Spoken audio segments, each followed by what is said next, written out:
Hi, I'm Jan Slater, founder of janslater.net. In my 36 years in business, probably the content I love the best is career development. It's actually how I started with two partners. Over the years, in the 80s, we were actually allowed to create career centers inside organizations. That was really very rewarding. So the whole idea was for employees to come through these career centers and, of course, plan their careers internally. A lot's changed since the 80s. Some of you are thinking, yes, that's for sure.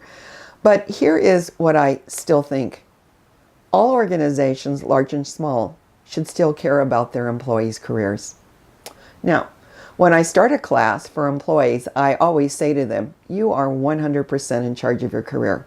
And I really believe that. But just because employees are in charge of their career doesn't mean you can't help them.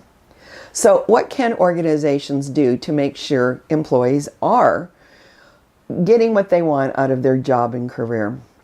Well, here are some simple things. Hopefully you have a robust job posting system.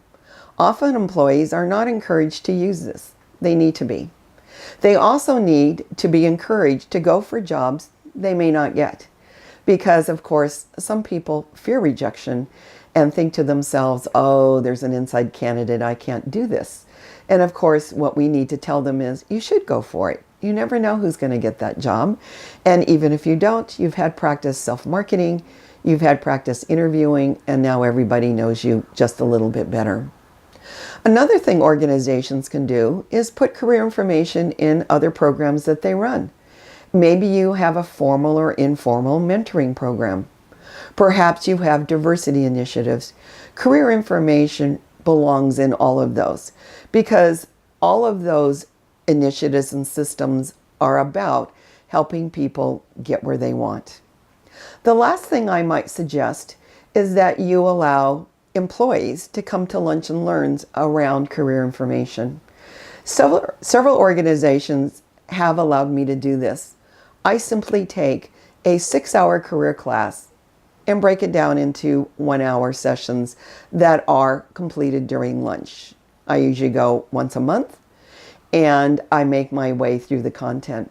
The end of this class is that I teach employees to hold a career conversation with their managers.